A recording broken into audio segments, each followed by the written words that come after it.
جو آدمی بہت زیادہ پڑھتا ہے اور اپنا دماغ بہت کم استعمال کرتا ہے وہ سست سوچنے کی عادت میں مبتلا ہو جاتا ہے۔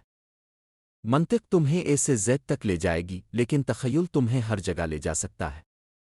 دو چیزیں لامحدود ہیں، کائنات اور انسانی حماقت، اور میں کائنات کے بارے میں پورے یقین سے نہیں کہہ سکتا۔ کوشش کرو کہ کامیاب انسان نہ بنو بلکہ باکردار انسان بنو۔ دانائی اسکولنگ کا نتیجہ نہیں بلکہ اسے حاصل کرنے کی عمر بھر کی کوشش کا ثمر ہے۔ صرف وہی زندگی قابل قدر ہے جو دوسروں کے لیے گزاری جائے۔ میں اس تنہائی میں جیتا ہوں جو جوانی میں تکلیف دہ ہوتی ہے مگر پختہ عمر میں لذیذ لگتی ہے۔ زندگی گزارنے کے صرف دو طریقے ہیں، ایک یہ کہ جیسے کچھ بھی معجزہ نہیں ہے، دوسرا یہ کہ جیسے سب کچھ معجزہ ہے۔ اگر تم کسی 6 سالہ بچے کو نہیں سمجھا سکتے تو اس کا مطلب ہے کہ تم خود نہیں سمجھتے۔ سائنس بغیر مذہب کے لنگڑی ہے اور مذہب بغیر سائنس کے اندھا ہے۔ زندگی سائیکل چلانے کی طرح ہے، توازن قائم رکھنے کے لیے چلتے رہنا پڑتا ہے۔ یہ نہیں کہ میں بہت ذہین ہوں بلکہ میں سوالات کے ساتھ زیادہ دیر تک ٹھہرتا ہوں۔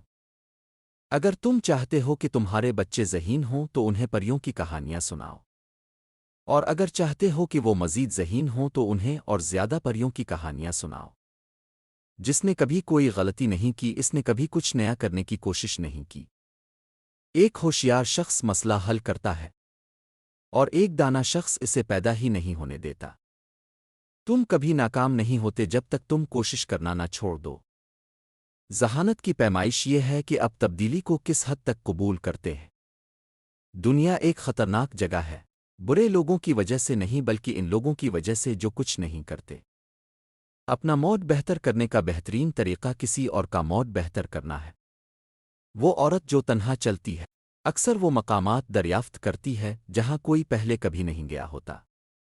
مجھے وہ سب چھوڑنے کے لیے تیار ہونا چاہیے جو میں ہوں، ٹاکا میں وہ بن سکوں جو میں بننا چاہتا ہوں۔